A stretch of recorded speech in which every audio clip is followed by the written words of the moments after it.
Bueno, la clase pasada había quedado pendiente por lo menos ver algún ejemplo de cómo hacer el polinomio de Taylor de una función compuesta. Y vamos a ver después algunas aplicaciones.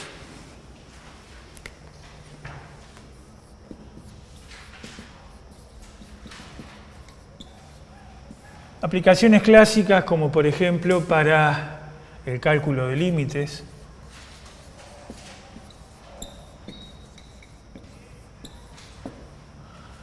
Otra aplicación del polinomio de Taylor es lo que sería la clasificación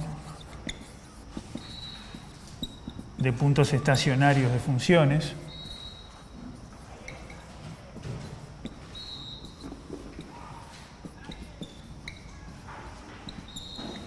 Y otra aplicación es lo que podría llamarse en cálculo numérico.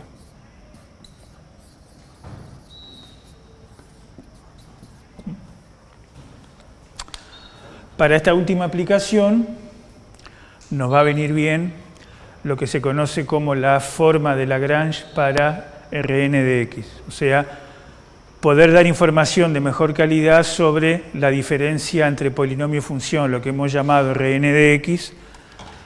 Vamos a ver que si además de saber que tiende a 0 más a prisa que x menos a la n, podemos tener un poco más de información, eso nos va a permitir sacarle más jugo al polinomio de Taylor, ¿sí?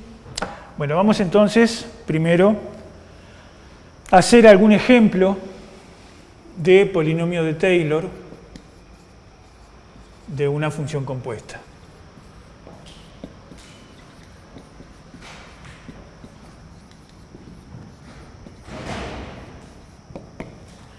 Del mismo modo que en la última clase probamos a partir del teorema de Taylor cómo se podía fabricar el Taylor de un producto, vamos a mostrar con un ejemplo cómo se puede hacer el Taylor de una función compuesta. No vamos ni a enunciar el teorema ni a demostrarlo, solamente un ejemplo porque el tiempo no da para mucho más, ¿sí? Entonces, nosotros sabemos ya que el polinomio de Maclaurin, o sea, Taylor cuando el punto A es 0, el polinomio de Maclaurin de la función exponencial, nosotros ya sabemos, por ejemplo, si usamos hasta el polinomio de orden 2, nosotros sabemos que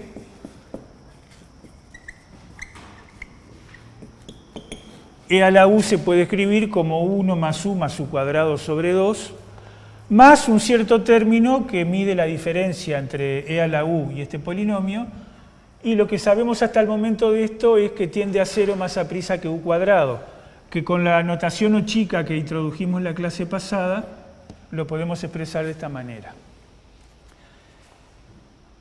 Bien, supongamos que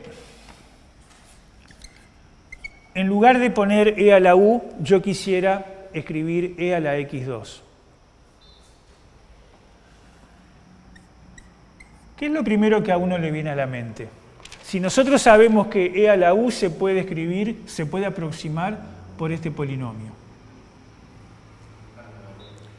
Lo primero que uno piensa es en un cambio de variable. ¿Qué sucedería si donde dice u ponemos x al cuadrado? En principio uno dice, bueno,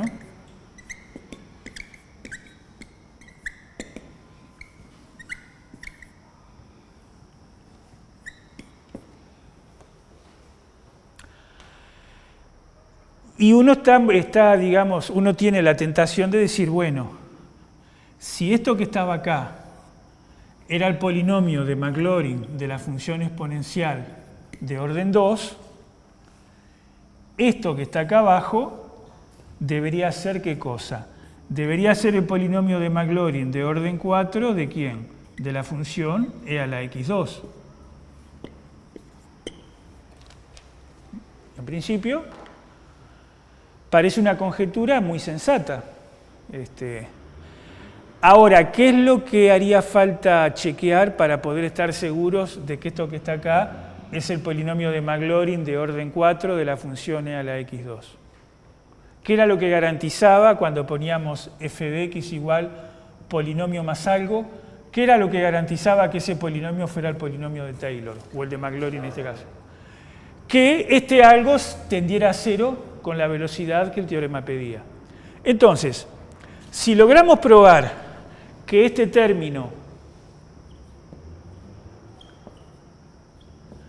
tiende a 0 más a prisa que x a la cuarta, o sea, si logramos probar que esto es 1 chica de x a la cuarta, entonces automáticamente el teorema de Taylor nos dice, bueno, si esto tiende a 0 más deprisa que x a la cuarta cuando x tiende a 0, entonces esto tiene que ser el polinomio de e a la x2 de orden 4. ¿Sí? Bueno, vamos a ver. Queremos ver el límite de esta expresión sobre x a la cuarta cuando x tiende a 0. ¿Sí? La pregunta es, ¿podremos probar que este límite da 0 sabiendo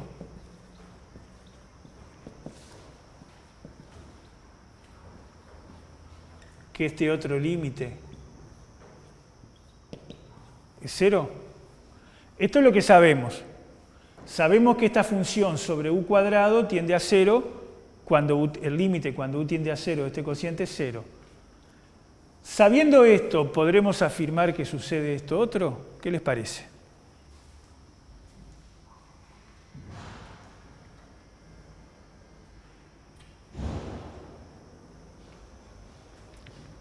Tal vez la decisión quede más fácil si lo escribimos así.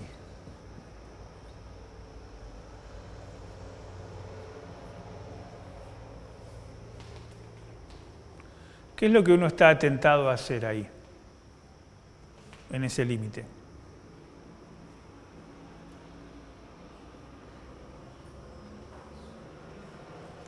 Un cambio de variable, ¿verdad? x2, llamémosle u. Fíjense, decir que x tiende a 0 es equivalente a decir que x al cuadrado tiende a 0. Así que esto que está acá es lo mismo que escribir esto otro.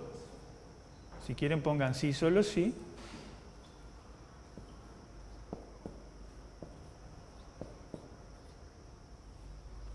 Y bueno, y esto que está acá, ¿no? es cambio de variable x2 igual a u, es exactamente lo mismo que tenemos acá. ¿Sí? De modo que, si en el polinomio de Maclaurin de la función exponencial, si en el polinomio de Maclaurin de orden 2, sustituimos la u por otra función, por ejemplo, x al cuadrado, y hacemos las cuentas, este término tiende a 0, como debe hacerlo, para que este polinomio sea el polinomio de Maclaurin de orden 4 de la función e a la x2. Entonces, en general, hay un teorema que nos dice que si conocemos el Taylor de f y el Taylor de g, podemos hacer el Taylor de f compuesta con g, ¿sí? Cuando tal composición sea posible. Este fue un ejemplo muy sencillo. En las notas van a encontrar otro ejemplo, donde a partir del polinomio de Maclaurin de e a la u, se plantea el polinomio de e elevado a la seno de u. Entonces, ¿cuál es la idea? Acá donde dice u, se va a poner seno de u. Como seno de u a su vez será igual a un polinomio más un cierto resto, entonces acá va a quedar el polinomio de la función seno más un cierto r de x, acá va a quedar lo mismo pero elevado al cuadrado. Entonces, después que uno hace cuentas, se queda con la parte polinómica y todo lo otro lo junta en una expresión.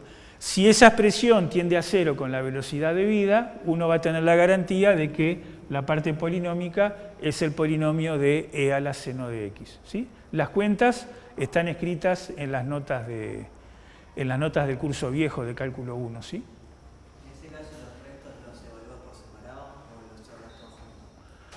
Eso va un poco en la comodidad de las cuentas. O sea, va a ser el límite de un cociente. Vas a tener a más b más c dividido x a la n. Bueno, lo podés hacer todo junto o como a sobre x a la n más b sobre x a la n más c sobre x a la n. Eso es un poco a gusto de cada uno. ¿Sí? Bien. Habiendo visto esto, que era un poco un pendiente de la clase pasada, vamos a empezar con lo que tenemos para hoy. Vamos a ver entonces un uso bastante clásico de los polinomios de Taylor, que es para levantar indeterminaciones, ¿sí? Muchas veces, cuando uno está calculando el límite de un cociente, suele llegar a indeterminaciones del tipo 0 sobre 0. Vamos a ver que si nosotros sustituimos las funciones por una expresión donde aparezcan polinomios, podemos llegar a levantar dicha indeterminación. Entonces, levantar indeterminaciones.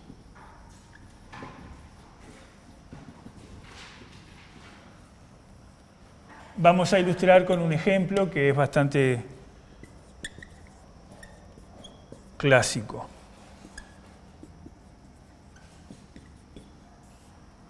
Imagine que queremos calcular el límite de este cociente. Límite cuando x tiende a 0 de x menos seno de x sobre x al cubo. Bueno, como seno de 0 valía 0 y seno era una función continua, cuando x tiende a 0, el numerador tiende a 0 menos 0, el denominador tiende a 0, así que este límite en principio es una indeterminación del tipo 0 sobre 0. ¿Sí? Se podría levantar haciendo el L'Hopital. Uno derivando eso, si la indeterminación persiste, se vuelve a derivar, etcétera, etcétera. Ahora, hay ocasiones donde las indeterminaciones, cuando uno aplica el L'Hopital, la derivada queda más complicada de lo que era el cociente original. O sea, el cociente de derivadas empeora. Así que es bueno tener un plan B. ¿Cuál es la idea acá? Nosotros sabemos que la función seno se puede escribir de esta manera.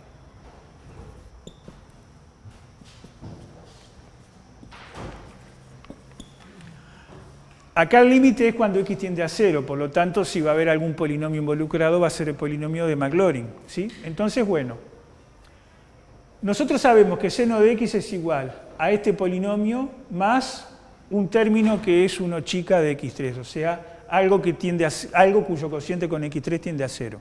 Bien, entonces, donde dice seno de x, vamos a poner todo esto.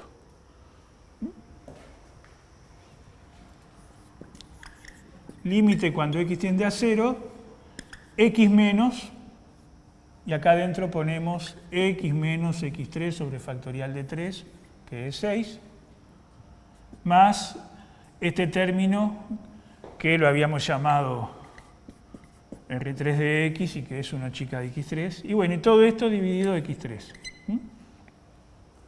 Este es el límite que queremos ver cuánto da. Bueno, vamos a operar a ver si hay algo que se pueda simplificar. ¿Qué es lo que uno nota? X con el menos x se cancela. Después nos queda un más x3 sobre 6. Menos este término, pero lo que interesa a este término es que es 1 chica de x al cubo. Por las propiedades que vimos de la notación O minúscula, O chica o menos O chica es la misma familia de funciones. Así que esto queda así. Y todo esto va a quedar dividido x al cubo. Así que entonces el límite que queremos estudiar termina siendo el límite de x al cubo sobre 6 sobre x al cubo más este término sobre x al cubo. Y cuando llegamos a este paso, ¿qué es lo que uno nota?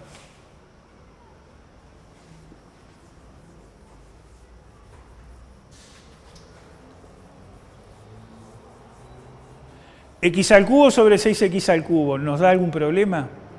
No. Ese límite ya sabemos que va a ser un sexto. Y después, el límite de este término R3 de x sobre x al cubo, cuando x tiende a 0, ¿qué va a pasar con ese cociente? Va a tender a 0 porque era precisamente 1 chica de x al cubo. Así que la indeterminación ya quedó levantada. Entonces este límite va a ser un sexto. O sea, dicho de otro modo,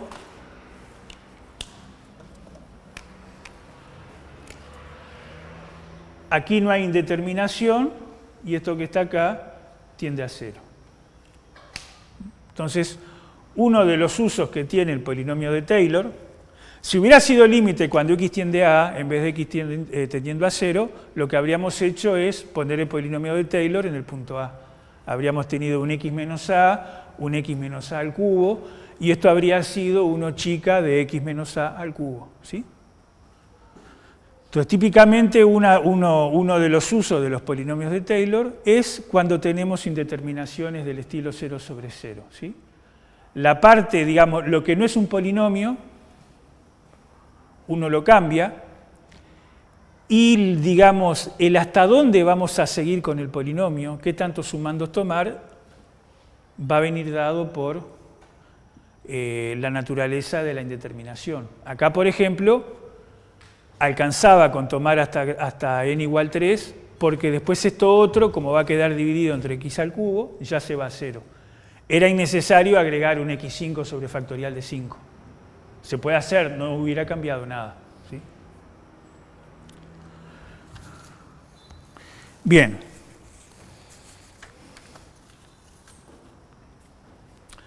Vamos entonces a ver otra utilidad que tiene el polinomio de Taylor.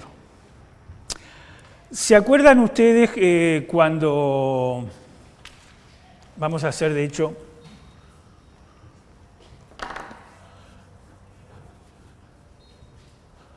vamos a ver un poco cuál era la definición de máximo local y de mínimo local? ¿Cuándo es que una función alcanzaba un máximo local, por ejemplo, en el punto A? ¿Cómo nos dábamos cuenta de que en x igual a la función presentaba un máximo? Máximo local, no máximo absoluto.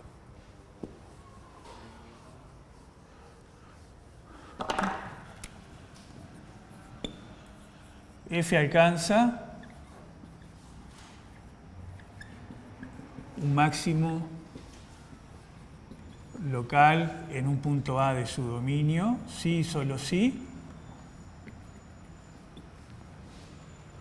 ¿Cómo uno se daba cuenta que en el punto A la función estaba alcanzando un máximo? No, eso viene mucho después. Definición de máximo, era una definición muy básica, muy cruda. Para un entorno de punto A, f de x,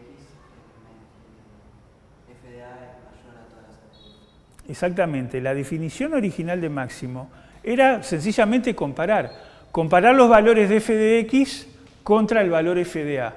Si para todo x cercano al punto A, f de x era siempre menor o igual que f de a, decíamos que en el punto A la función presentaba un máximo local. Si para todo x cercano al punto A, f de x era mayor o igual que f de a, hablábamos de mínimo local. Después, mucho después, venía un teorema que decía: si f alcanza un máximo o un mínimo local en el punto A, y si además f es derivable en el punto A, entonces f' de A tiene que ser 0. Pero una función tiene derecho a tener máximos o mínimos aunque no sea derivable. Piensen en la función valor absoluto. La función valor absoluto tiene un mínimo en 0, a pesar de lo cual no es derivable. Podemos tener funciones peor todavía. Podemos tener funciones que ni siquiera sean continuas en el punto A. Y nada les prohíbe tener un máximo en el punto A. Había un teorema que decía que si la función tenía un máximo local o máximo relativo en el punto A, en caso de tener derivada en ese punto, la derivada solo podía ser 0. La misma historia para el mínimo. Pero la definición de máximo y de mínimo es una definición que no precisa de que la función sea derivable, ni siquiera precisa que sea continua. Es algo muy crudo, muy básico. Comparamos f de x contra f de a.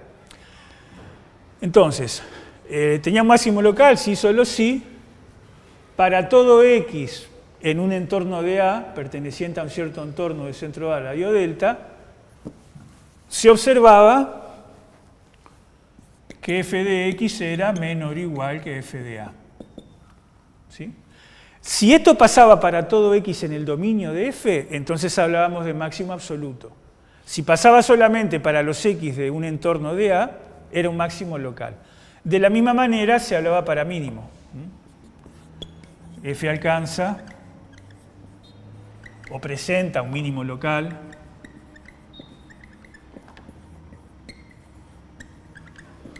en el punto A, si y solo si f de x es mayor o igual que f de a para todo x suficientemente cerca del punto A. Dicho de otra manera, para todo x en un entorno. ¿Sí? Entonces, lo que nos decía si en el punto A estaba teniendo lugar un máximo o un mínimo era el signo de la diferencia, ¿no?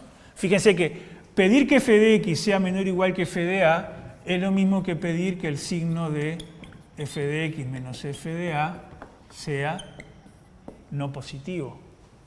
Pedir que f de x sea mayor o igual que f de a para todo x en un entorno de a es lo mismo que pedir que f de x menos f de a sea mayor o igual a 0. Esto que está acá es lo mismo que pedir que el signo de la diferencia sea no negativo. Bueno, vamos ahora al contexto donde nuestra función tiene derivada en el punto A. De hecho, tiene derivadas hasta el orden n. Entonces, f' de A, digamos, y supongamos que f' de A vale 0. O sea que A es un candidato a que en él tenga lugar un máximo o un mínimo. ¿Sí?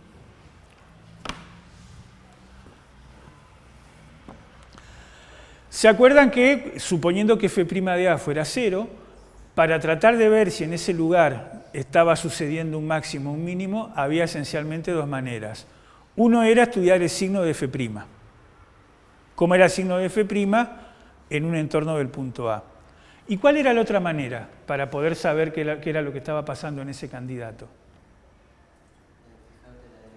Derivada segunda, el criterio de la concavidad. Había un teorema que decía que si f' de A vale 0 y f segunda es positiva, concavidad positiva, entonces en ese lugar lo que estábamos mirando era un mínimo local. Mientras que si f' de A valía 0 y f segunda de A era negativa, concavidad negativa, entonces lo que sucedía en ese lugar era un máximo local.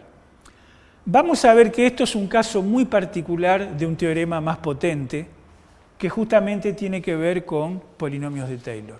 ¿Sí?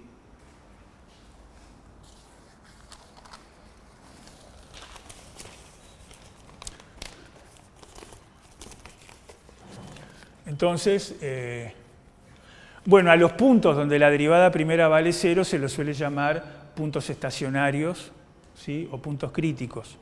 Son los lugares donde hay grandes chances de observar un máximo o un mínimo. También podrían ser puntos de inflexión, pero en la jerga, digamos, matemática, los x donde f' de x vale 0 se los llama puntos críticos o puntos estacionarios. ¿Sí? Por eso es que este teorema lo van a ver en muchos lugares como reconocimiento de puntos estacionarios o de puntos críticos.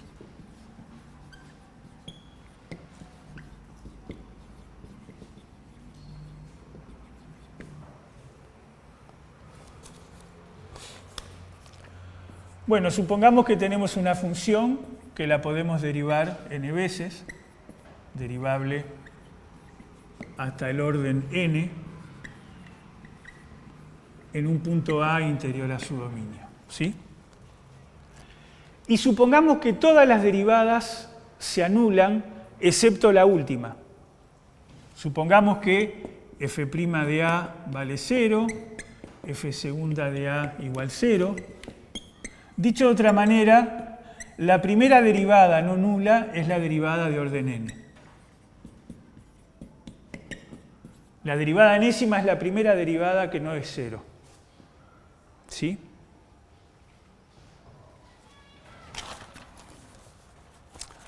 ¿Qué es lo que dice la tesis? Primero, si la primera derivada que no se anula es una derivada de orden par, entonces la función va a presentar un extremo en el punto A. Y el signo de esa primera derivada que no se anula nos va a decir si estamos frente a un máximo o frente a un mínimo. Entonces, si n es par, f presenta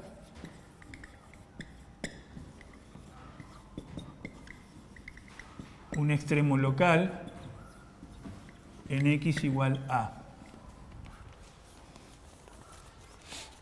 Si la derivada enésima es positiva, vamos a estar hablando de mínimo. Va a ser un mínimo si la derivada enésima es positiva y va a ser un máximo local si la derivada enésima es negativa.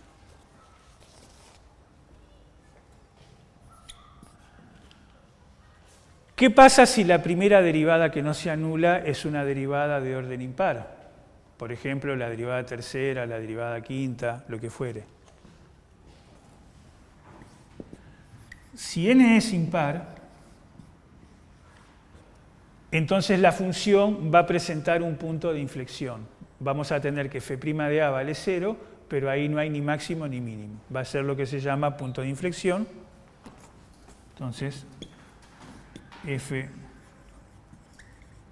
presenta un punto de inflexión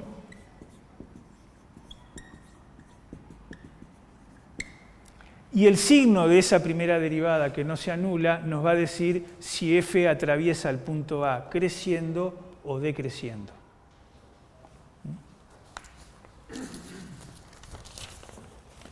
Vamos a tener que si esta primera derivada que no se anula en el punto A es positiva, entonces f va a atravesar en forma creciente. Y si la primera derivada esta impar, si la primera derivada que no se anula con n impar es negativa, entonces f va a atravesar ese entorno en forma decreciente. ¿Sí?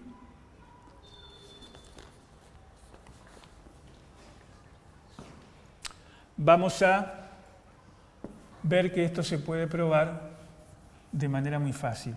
En particular, lo que ustedes conocen como el criterio de la concavidad o de la derivada segunda es un caso muy particular, es cuando n vale 2. f' igual 0, f segunda de a distinto de 0. Entonces la función ahí va a presentar un extremo. Va a ser un mínimo si la derivada segunda es positiva, lo que uno llama concavidad positiva. Va a ser un máximo si la derivada segunda es negativa, concavidad negativa. Pero el criterio de la derivada segunda es un caso particular de un criterio más general. Y que con lo que vimos hasta ahora se puede probar sin mayor problema.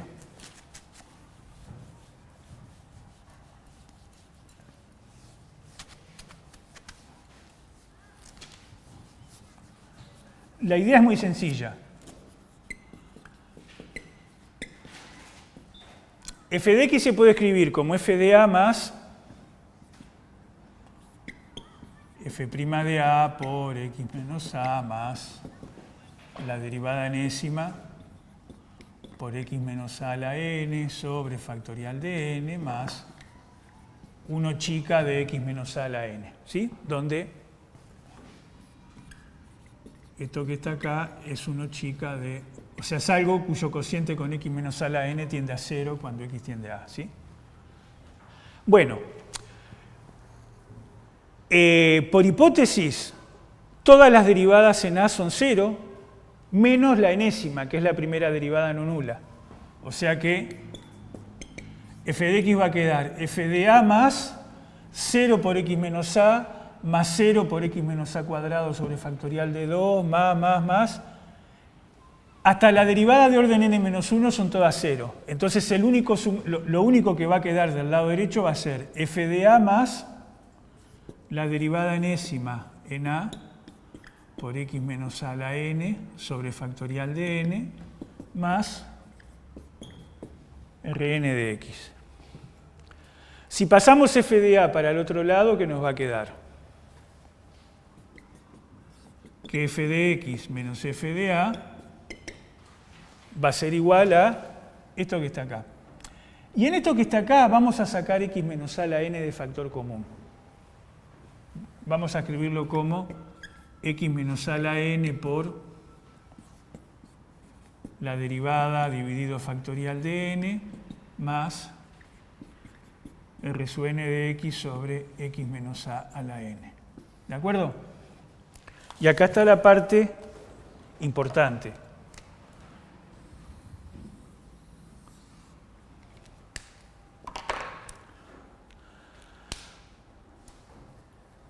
Lo que nos ayudaba, lo que nos permitía decidir qué era lo que estaba teniendo lugar en el punto A, si era un máximo local, mínimo local o punto de inflexión, era el signo de f de x menos f de a. Si este signo era siempre mayor o igual a 0, para todo x en un entorno de A, decíamos que en el punto A había un mínimo. Si este signo era siempre menor o igual a 0, decíamos que había un máximo. Si este signo cambiaba, decíamos que había un punto de inflexión. Bueno, fíjense que f de x menos f de a lo pudimos descomponer como un producto. X menos a a la n por este paréntesis. Por lo tanto, el signo de f de x menos f de a va a ser el signo de este factor por el signo de este otro. ¿Sí? Entonces, observación, el signo que queremos estudiar y que es el que nos va a dar información sobre lo que está pasando va a ser el signo de x menos a la n por el signo de ese corchete, pongamos esto más esto otro. ¿De acuerdo? Bueno, fíjense una cosa. Vamos ya un poco a empezar con lo que es la tesis. Supongamos que n es par, o sea, supongamos que la primera derivada no nula es la derivada segunda, o la derivada cuarta, o la derivada sexta. Si n es un número par, ¿qué signo tiene x menos a elevado a un exponente par? Positivo. Entonces, cuando n es par, el signo de f de x menos f de a va a terminar siendo el signo del paréntesis cuadrado, porque esto va a ser siempre positivo, ¿verdad? Bien, vamos a escribirlo acá.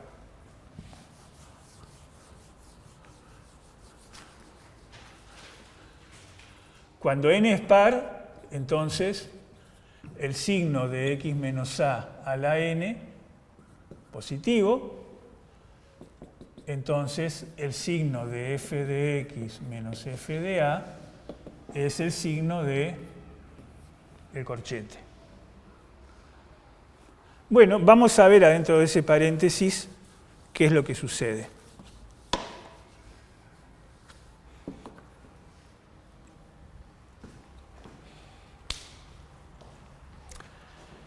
Este primer sumando es un número.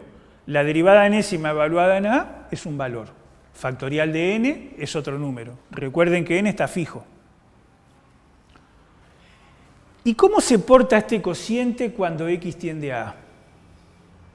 Tiende a 0. Eso significa que si estamos suficientemente cerca de a, este número va a ser despreciable comparado con este otro. Dicho de otra manera, cuando estemos suficientemente cerca de a, quien va a decidir el signo de este paréntesis va a ser esta constante. Porque esto va a ser tan chiquito que ya sea que tenga el mismo signo o tenga el signo opuesto, no va a poder cambiar la balanza. ¿Se entiende eso? Entonces,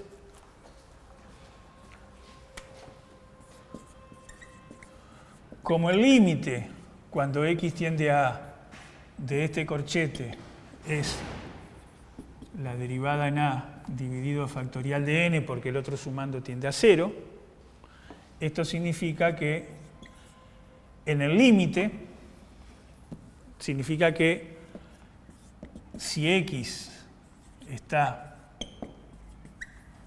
suficientemente cerca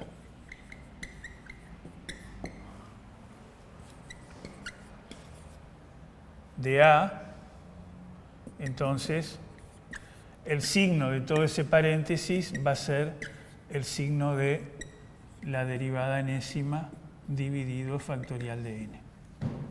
Ahora, factorial de n es un número positivo, o sea, esto es lo mismo que el signo de la derivada por 1 sobre factorial de n. 1 sobre factorial de n es positivo, así que a efectos del signo no corta ni pincha. Y esto a su vez es lo mismo que el signo de esto que está acá. Así que entonces, cuando n es par, el signo de f de x menos f de a termina siendo el signo de esta primera derivada que no valía 0. ¿Sí? Entonces, cuando n es par, la diferencia f de x menos f de a va a tener el mismo signo que esta primera derivada que no se anuló. Siempre que x esté suficientemente cerca de a. O sea, todo esto es válido en un entorno suficientemente pequeño. Esto va a ser para todo x en un cierto entorno del centro A y con un cierto radio delta positivo que presumiblemente va a ser muy chiquitito. Y bueno, ¿qué pasa entonces si esta derivada de orden par, que es la primera derivada que no se anula, qué pasa si esta derivada es positiva? ¿Cómo va a ser f de x menos f de a? Mayor que 0. O sea, f de x va a ser más grande que f de a. Para todo x suficientemente cerca de a. F de x mayor que f de a, para todo x en un entorno de a, para nosotros, ¿qué significa? Mínimo. En el punto A estamos observando un mínimo local. ¿Qué pasa si esta primera derivada de orden par, la primera en no ser 0, es negativa? Eso nos va a querer decir que para todo x suficientemente cerca de a, f de x menos f de a es menor que 0. O sea, f de x es menor que f de a, y eso lo interpretamos como un máximo local. ¿Sí? Entonces, cuando la primera derivada que no se anula es de orden par, tenemos exactamente lo que decía la tesis. Tenemos que se alcanza un extremo y ese extremo va a ser un máximo o un mínimo dependiendo del signo de esta primera derivada no nula. N igual 2 es lo que se conoce como el criterio de la derivada segunda o criterio de la concavidad. Bueno, nos falta ver qué sucedería si la primera derivada que no se anula es una derivada de orden impar.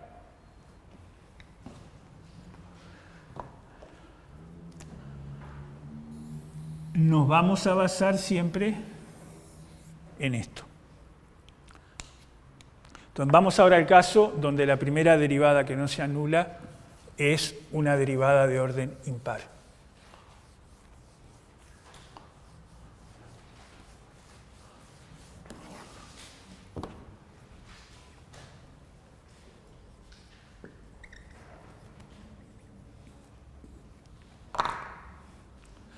Bueno, si n es un exponente impar, ¿cómo va a ser el signo de x menos a la n? ¿Cómo es el signo de x menos a al cubo, de x menos a la quinta, de x menos a la séptima?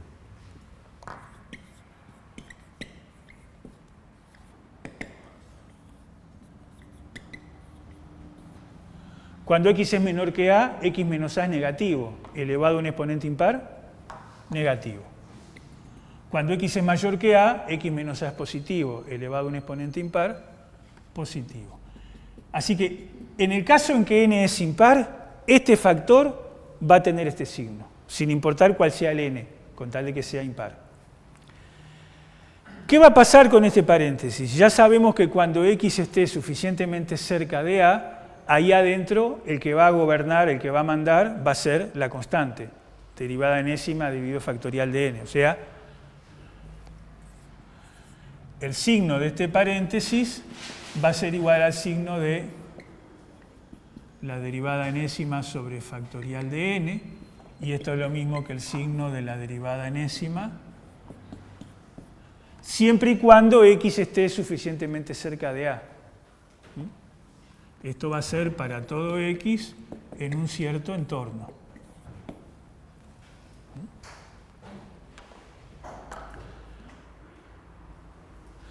Entonces, ¿cómo va a ser el signo del producto? X menos a la n por el signo del paréntesis. O sea, ¿cómo va a ser el signo de f de x menos f de a? Entonces, lo que vamos a tener es que el signo de f de x menos f de a va a ser el signo de x menos a la n por el signo de esta derivada, que fue la primera en ser distinta de 0, siempre que x esté suficientemente cerca del punto A. La cercanía al punto A la necesitamos por el signo del corchete. ¿Sí? El signo de x menos a es este, y no importa si la x está cerca o lejos de A. Bueno, entonces vamos a ver el caso en que esta primera derivada sea positiva, en que esta primera derivada no nula sea positiva, y el caso en que esta primera derivada no nula sea negativa. Vamos a estudiar acá el caso en que la derivada es positiva. Si la derivada es positiva, ¿cómo era el signo de x menos a? Era menos acá y más acá. Si la derivada esta tiene signo positivo, ¿cómo va a quedar el signo del producto? Va a quedar el mismo signo que traía x menos a. O sea, esto va a ser el signo de f de x menos f de a. ¿Sí? Cuando x es menor que a, f de x menos f de a va a ser negativo, o sea, f de x va a ser más chico que f de a. Y cuando x es mayor que a, f de x menos f de a va a ser positivo, o sea, f de x va a estar por encima de f de a. Entonces, ¿qué es lo que está pasando acá? F' de a igual 0. Y f viene subiendo. A la izquierda de a, f de x es menor que f de a, y a la derecha de a, f de x es mayor. O sea, el ejemplo típico, x al cubo en x igual 0. ¿Sí? Que en 0 tiene un punto de inflexión, derivada primera igual 0. Una cosa así. Solo que esto sería, digamos, en el punto A.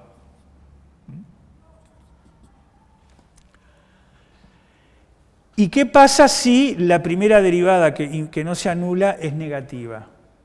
Entonces acá tendríamos todo un negativo y por lo tanto el signo de f de x menos f de a quedaría el signo de x menos a dado vuelta. Tendríamos que, vamos a ponerlo acá,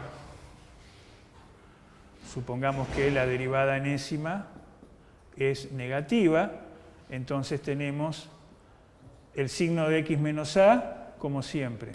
Esto sería x menos a la n. Si esta otra derivada es siempre negativa, entonces el signo del producto, que era lo mismo que el signo de f de x menos f de a, nos va a quedar como el de x menos a la n, pero invertido. Entonces vamos a tener que, cuando x es menor que a, f de x menos f de a es positivo. O sea, acá f de x es más grande y acá f de x es más chico que f de a. O sea que la función cruza por acá con tangente horizontal en forma descendente. ¿Se entiende? Ya vamos a tener una conducta así.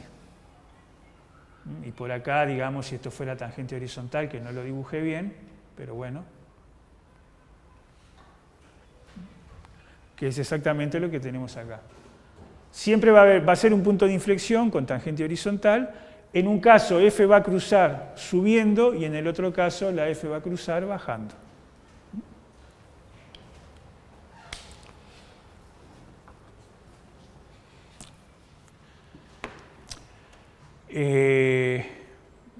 ¿Preguntas? ¿Alguna duda? ¿Por qué la tangente dijiste que en el punto A baja? O sea, digo que baja para qué lado dijiste, perdón, tuve que decir. ¿En cuál? ¿En este caso? Sí, en el caso de menor que 0, sí. Nosotros sabemos que el signo de esta diferencia es el producto de estos signos. Cuando n es impar, este signo siempre es menos más. Ahora, ¿qué pasa con este otro? Cuando esta primera derivada era positiva, el signo del producto coincidía con el signo original de x menos a la n, menos más.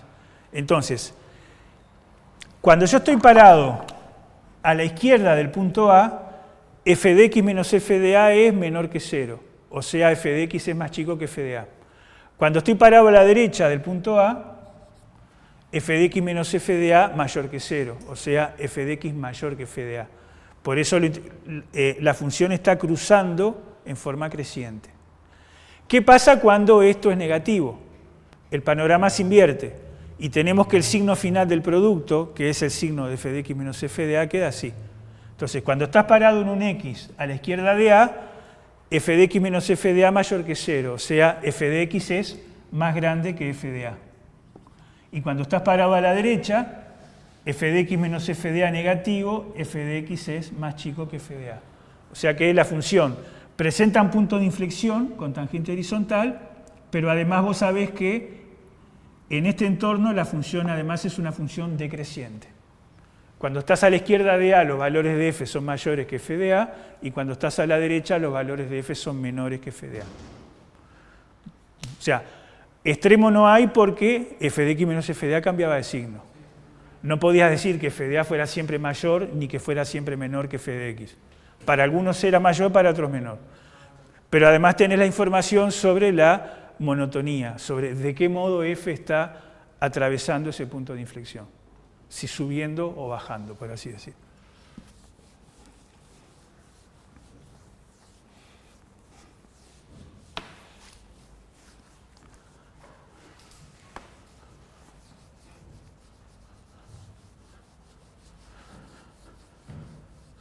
Bueno, vamos a enunciar, sin demostración porque el tiempo no va a dar para mucho más,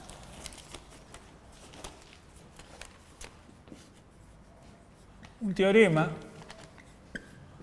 que nos da información de mejor calidad sobre nuestro O chica de x menos a la n.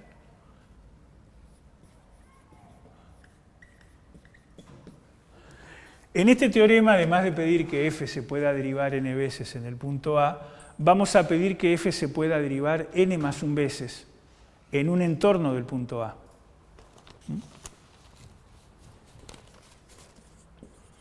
Sea f derivable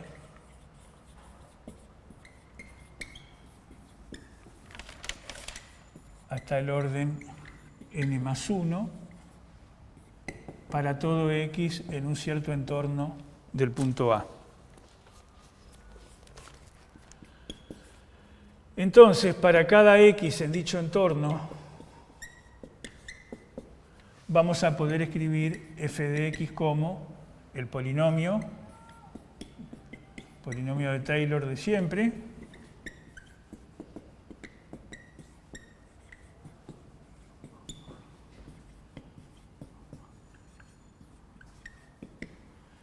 y el agregado va a ser que lo que antes escribíamos como un cierto término R sub n de x, del cual se sabía que era 1 chica de x menos a la n, ahora lo vamos a poder escribir de manera un poco más detallada.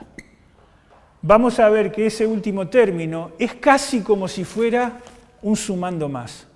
La única diferencia va a ser que la derivada, en lugar de estar evaluada en el punto A, va a estar evaluada en un cierto punto C, del cual se sabe que está en alguna parte entre A y X.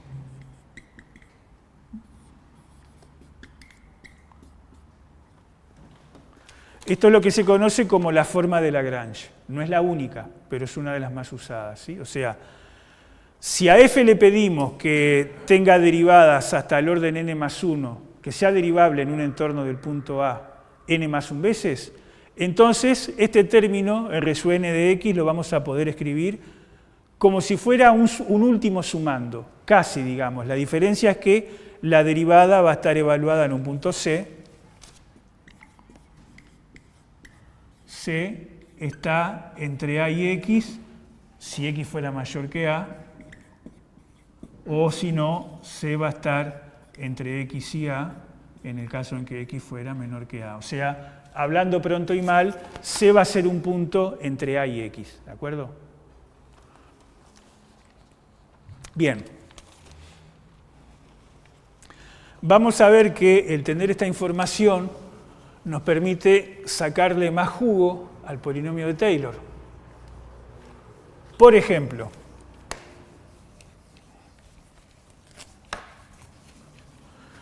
vamos a ver si podemos calcular el número E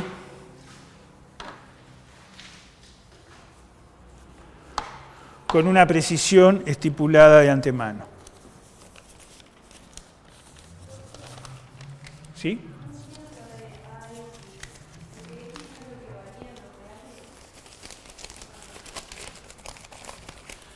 Lo que quiere decir es lo siguiente. Para cada x suficientemente cerca de a, este término lo vas a poder escribir de esta manera. Como x menos a a la n más 1 sobre factorial de n más 1 por una constante. Donde esta constante va a ser la derivada de orden n más 1, pero en lugar de estar evaluada en a, va a estar evaluada en un cierto punto c, el cual vive en alguna parte del intervalo que va entre a y x. Suponete, polinomio de, ahora lo vamos a ver en un ejemplo. Suponete que a vale 0, que estamos hablando del polinomio de Maclaurin. Y suponete que x vale 0.7.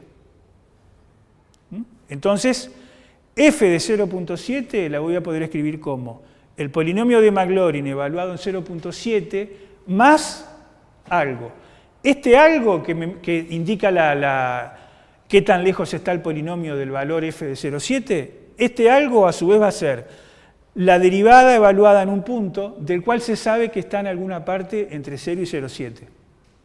¿Sí? Eso es lo... O sea, este término va a ser casi como si yo agregara un último sumando. Tiene el mismo aire de familia de todos los otros sumandos. La única diferencia es que la derivada, en lugar de ser evaluada en a, es evaluada en un punto intermedio entre a y x. Algo importante, si yo ahora me quiero evaluar esto en x igual 0.28, entonces ahora este término lo voy a poder escribir como la derivada evaluada en otro punto c, que va a estar en alguna parte entre 0 y 0.28. Este punto c, para cada x, yo voy a tener un c. De manera que acá, si quieren, pongan c sub x. Para enfatizar que para cada x voy a tener un c que permite escribir Rn de x de esta manera. Y ese c va a estar siempre en alguna parte entre a y x o entre x y a. Pero si yo cambio x, este punto c va a ser seguramente otro punto distinto. ¿Sí? Vamos a ilustrar ahora con un ejemplo clásico que muestra un poco cómo le podemos sacar jugo a esta información. ¿Sí?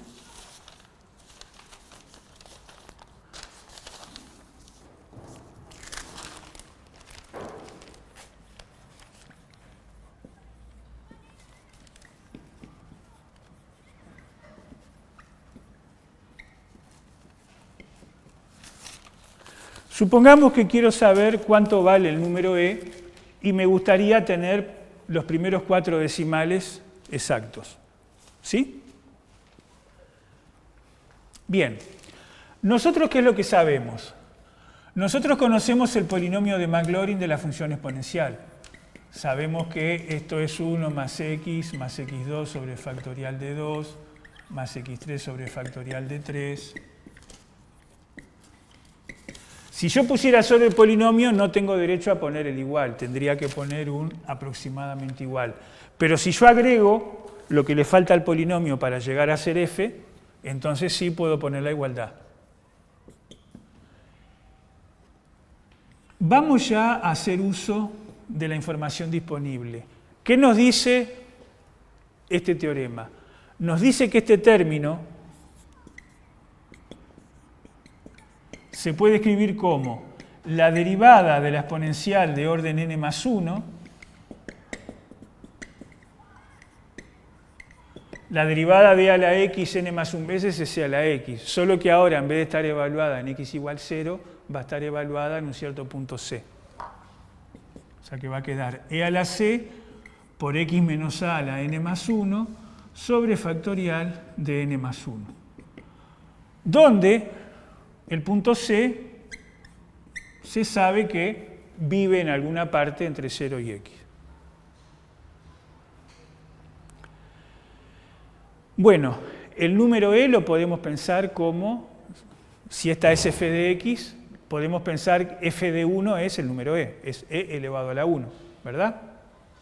Entonces, e a la 1 va a ser 1 más 1 más 1 al cuadrado sobre factorial de 2, más 1 al cubo sobre factorial de 3, más 1 a la n sobre factorial de n, más e a la c por 1 a la n más 1 sobre factorial de n más 1, donde lo que sabemos del número c es que vive en alguna parte entre 0 y x, o sea, entre 0 y 1.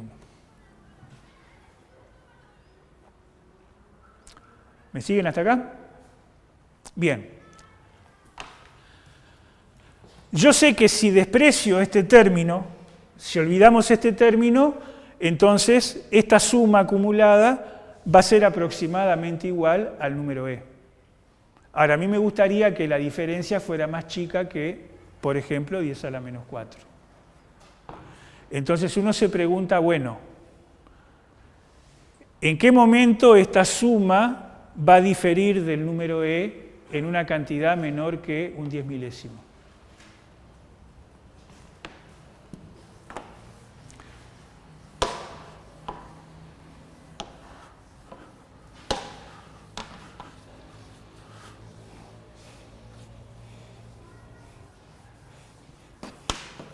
Entonces, observación, el número e se puede aproximar por esta sumatoria. Y tenemos que la diferencia entre e y su aproximación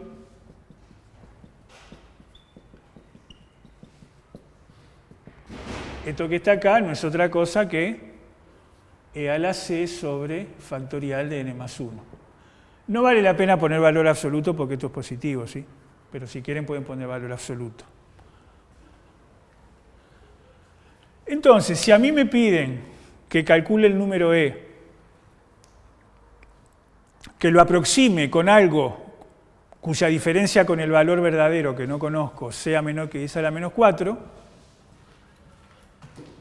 si ustedes saben que esta diferencia se puede escribir así, ¿qué es, digamos, qué tipo de idea nos puede venir a la mente? ¿Cómo saber yo en cuál n debo detenerme? Porque tampoco se trata de sumar innecesariamente.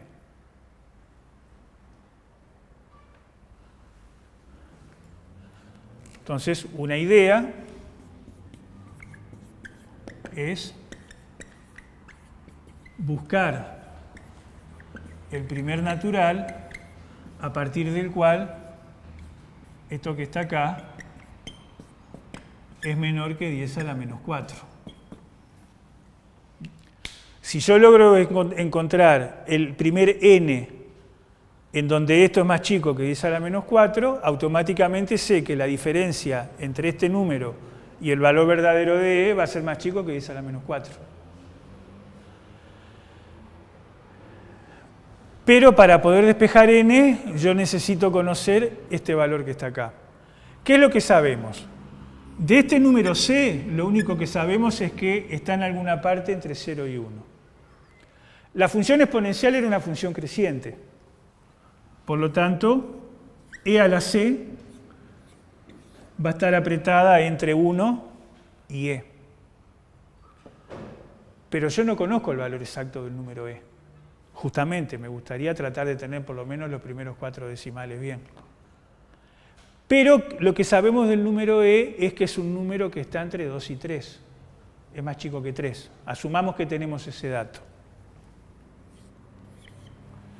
Entonces, usando la información de que e es menor que 3, Digo, estaría entre 1 y 3 porque e a la 0 sería 1. Sí, digamos, e a la c está, como decís tú, entre 1 y 3. Entonces, lo que voy a hacer es, en lugar de buscar el primer n, donde esto es más chico que 10 a la menos 4,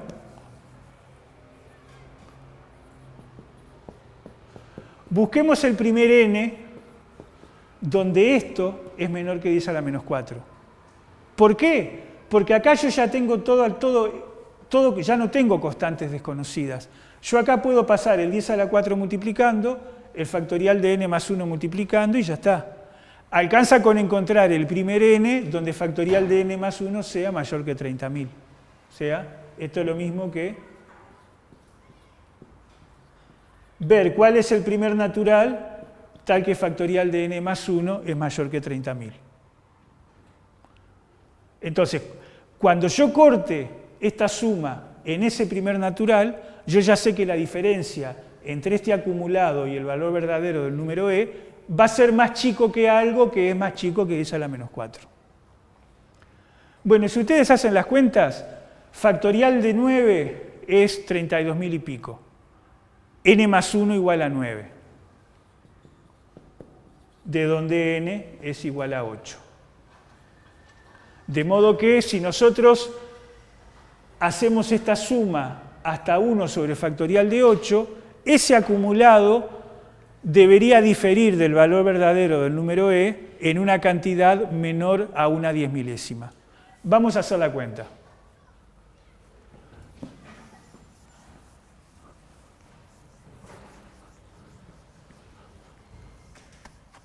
Yo de hecho ya traje las cuentas hechas así para no perder tiempo.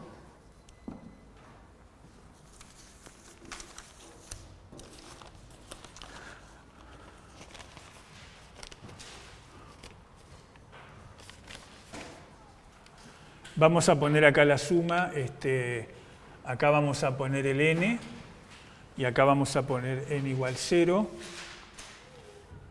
1, 2, 3, 4, 5, 6, 7 y 8.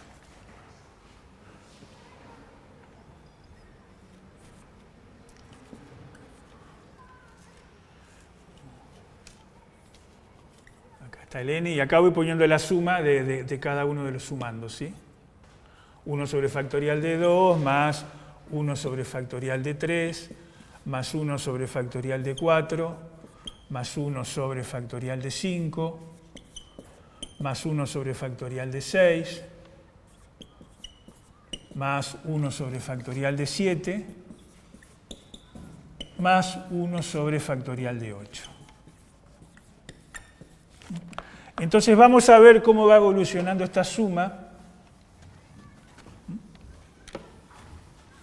Digamos que nosotros ya sabemos que tenemos que hacer el número e va a ser 1 más 1 más 1 sobre factorial de 2 más 1 sobre factorial de 3 hasta 1 sobre factorial de 8.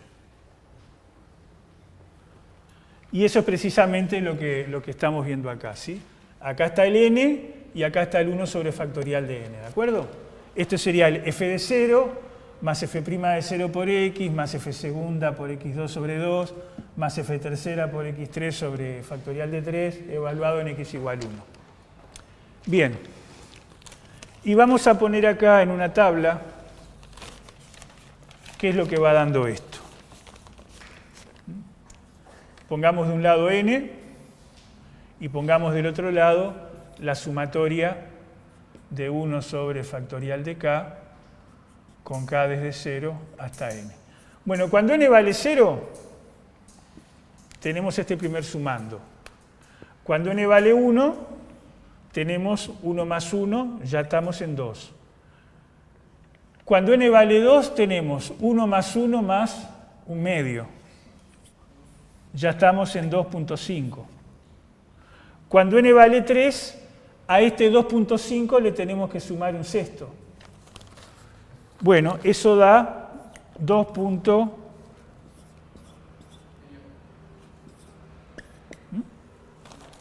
Cuando n vale 4, a este 2.666667 le tenemos que agregar un 24avo. Entonces vamos a seguir acá. N igual 4, n igual 5, n igual 6, n igual 7. Para n igual 4, entonces, si a este número le sumamos un 24avo, ya estamos en 2.78333. Para n igual 5, a este 2.70 le tenemos que sumar 1 sobre factorial de 5, un 120avo. Si a este número le sumamos un 120avo, queda 2.716667. Para n igual 6, al acumulado hasta acá, que era 2.716667, le tenemos que agregar un 720avo. Eso da 2.718056. Para n igual 7, a este acumulado le tenemos que agregar un 5040avos. Y eso da 2.718.254. Y por último, para n igual 8, a este acumulado de 2.718.254 le tenemos que sumar un 40.320avo. ¿Y qué nos termina dando esta cuenta? 2.718.279. Bueno, ¿cuál es el valor oficial, entre comillas, del número E? ¿Alguno tiene calculadora científica? Bueno, no importa, yo se lo pedí a una calculadora. El valor que tomaremos como verdad para comparar es el valor que da la calculadora del número E, que es 2.718.282. Fíjense la diferencia.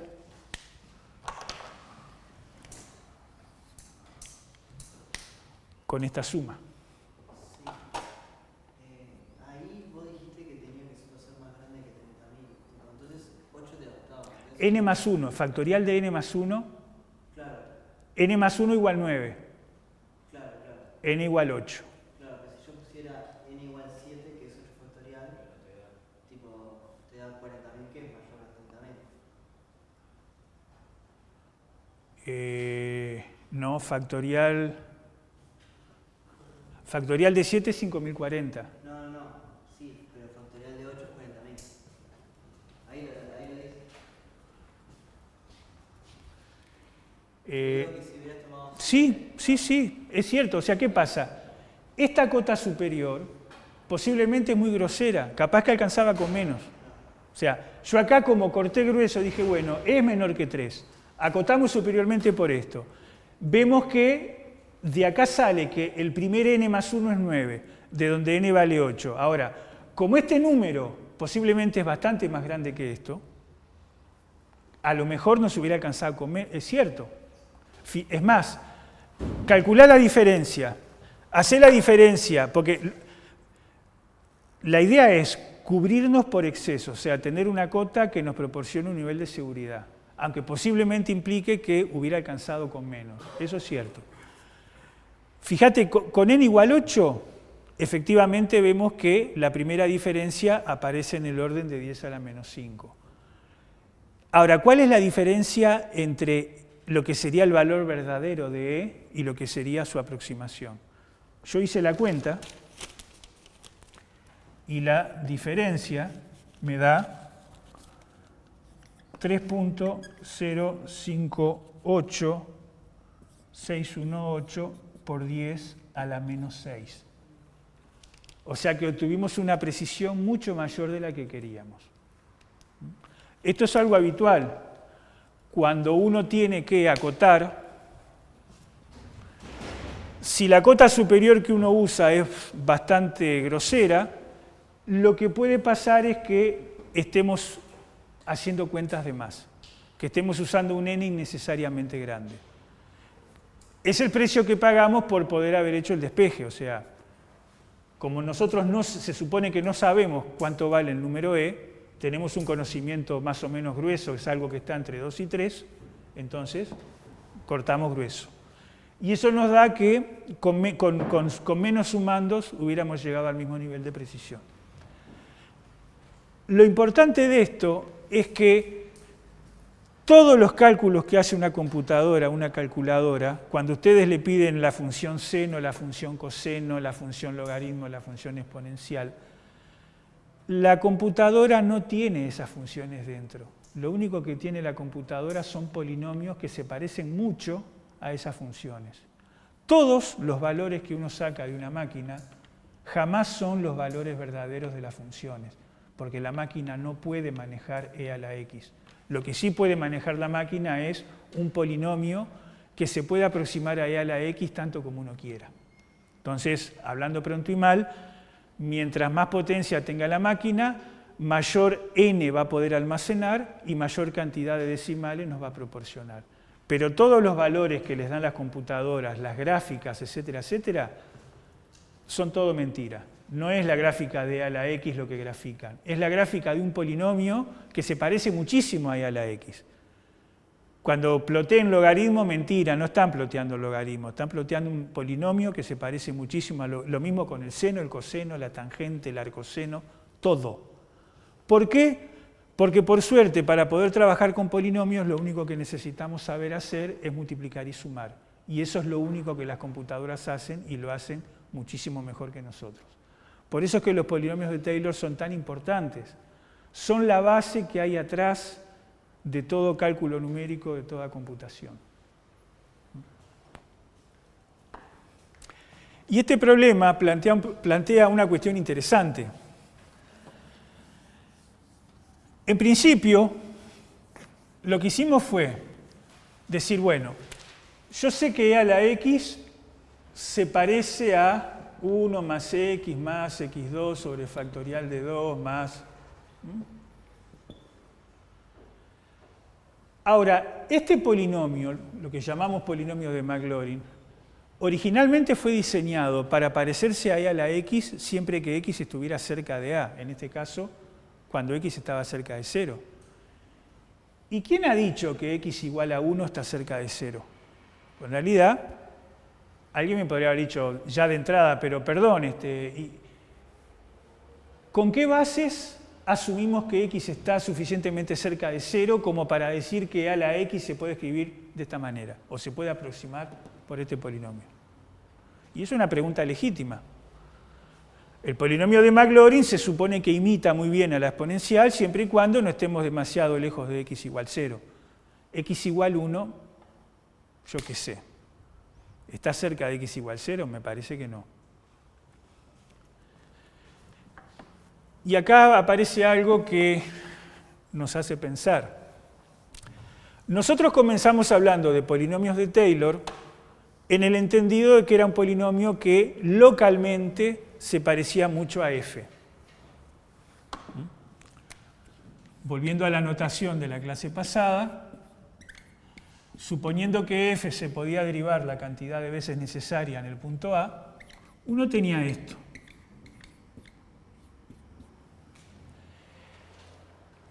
Nosotros hemos trabajado hasta ahora con polinomios donde n estaba fijo. Entonces, si nosotros queríamos que este término tendiera a 0, ¿qué era lo que teníamos que hacer?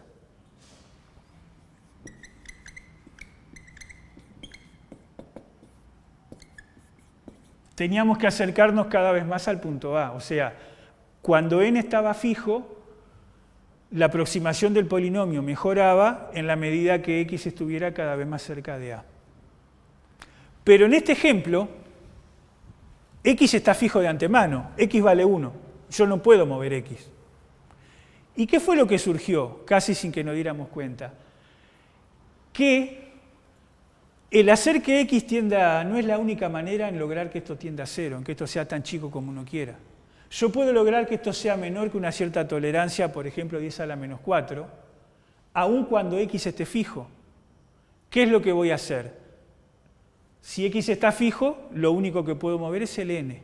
Entonces, cuando n está fijo, la única manera en que esto tienda a 0 es pagar el precio de acercarnos cada vez más al punto A.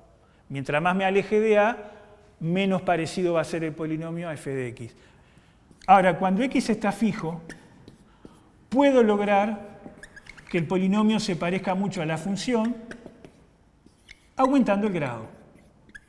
En el caso de la exponencial, como tiene derivadas de todos los órdenes, yo puedo fabricar un polinomio de Maclaurin con el n que me dé la gana.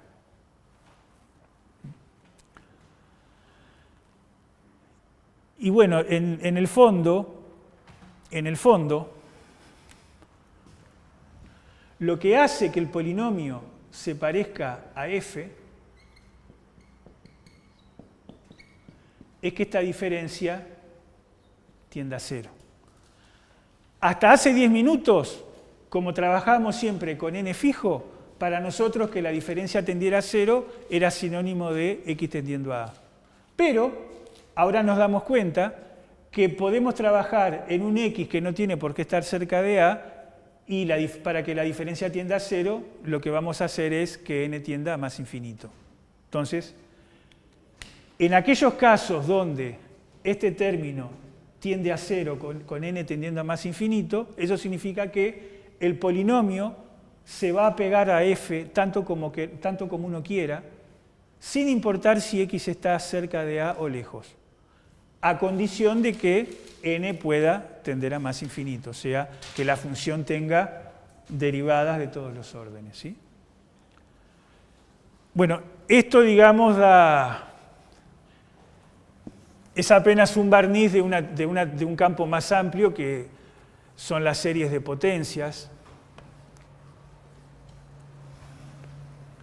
Digamos, un polinomio de grado infinito, hablando pronto y mal, va a ser un ejemplo de lo que uno llamaría una serie. Y si quieren, vamos a volver a un ejemplo de la clase pasada. Recuerden que esta función se podía escribir de esta manera.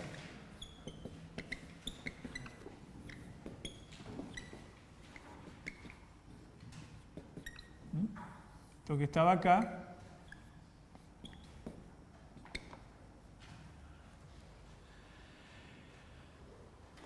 Este era el polinomio de Maclaurin. Era el polinomio diseñado para parecerse a esta función siempre y cuando x estuviera cerca de 0. Ahora, si ustedes estudian este término, cuando n tiende a más infinito, ¿bajo qué condiciones este cociente tiende a 0? ¿Bajo qué condiciones la diferencia entre función y polinomio tiende a 0 con n?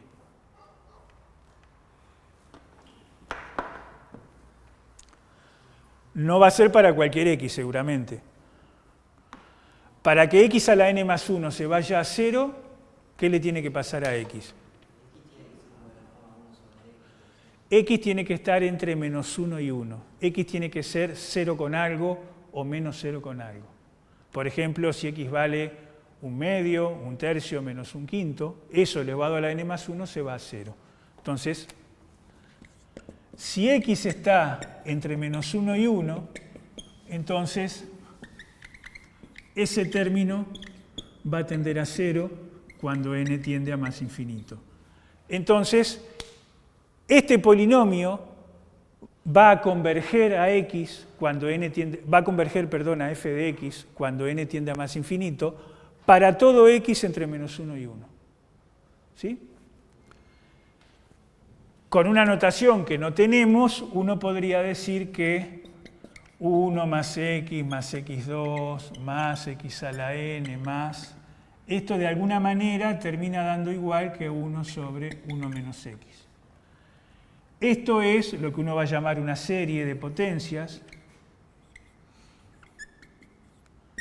Y es como si fuera un polinomio de grado más infinito. Imaginen que ustedes fueran añadiendo más y más y más y más sumandos.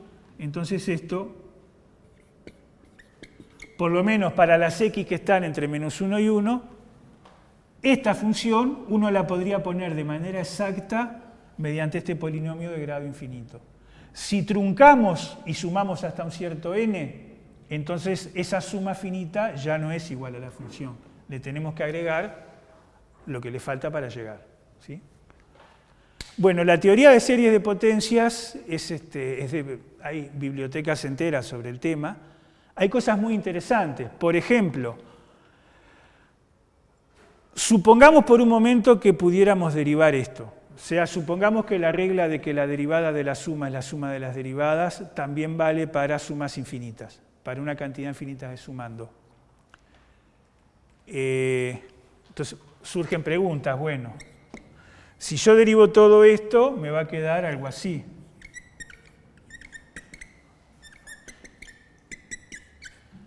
¿Será igual esto a la derivada de esta función?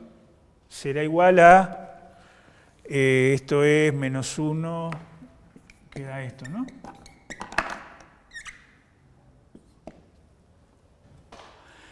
Supongamos que aquello de que la integral de la suma es la suma de las integrales fuera válido para una suma infinita. Si hacemos la primitiva de esto, O sea, si hacemos la serie de x a la n más 1 sobre n más 1, ¿convergerá a la primitiva de esto, que es un logaritmo? Bueno, se puede probar bajo ciertas condiciones que efectivamente, si yo tengo una serie de potencias que converge a una función, la derivada de la serie converge a f', la primitiva de la serie converge a la primitiva de f. O sea, como les digo, hay bibliotecas enteras escritas en torno a este tema. Y esto a su vez es algo muy potente que ayuda en una gama de problemas, por ejemplo, en lo que van a ver luego como ecuaciones diferenciales, donde uno tiene una ecuación que vincula una función y sus derivadas, y a partir de eso hay que tratar de ver cuál es la función que satisface eso.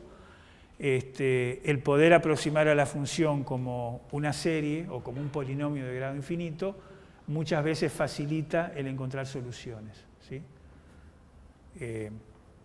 En este curso, digamos, lo más que puedo hacer es dar titulares, ¿sí? Pero los polinomios de Taylor, digamos, son algo muchísimo más potente de lo que puede parecer a partir de lo visto en estas tres clases. Es como abrir una puerta a todo un tema de investigación que es un mundo en sí mismo, ¿sí? Para linealizar modelos, en fin. Aquellos de ustedes que hagan una materia que se llama cálculo numérico van a encontrar ahí polinomios de Taylor hasta en la sopa. Y van a ver que en ingeniería, sin los polinomios de Taylor, uno no llega muy lejos. Porque esencialmente, cuando un problema es muy complicado, lo que uno hace primero es tomar una versión simplificada de ese problema, o sea, tratar de encontrar una linealización del problema. Y cuando uno quiere linealizar algo que es no lineal, habitualmente suele morir en este tipo de cosas, ¿sí?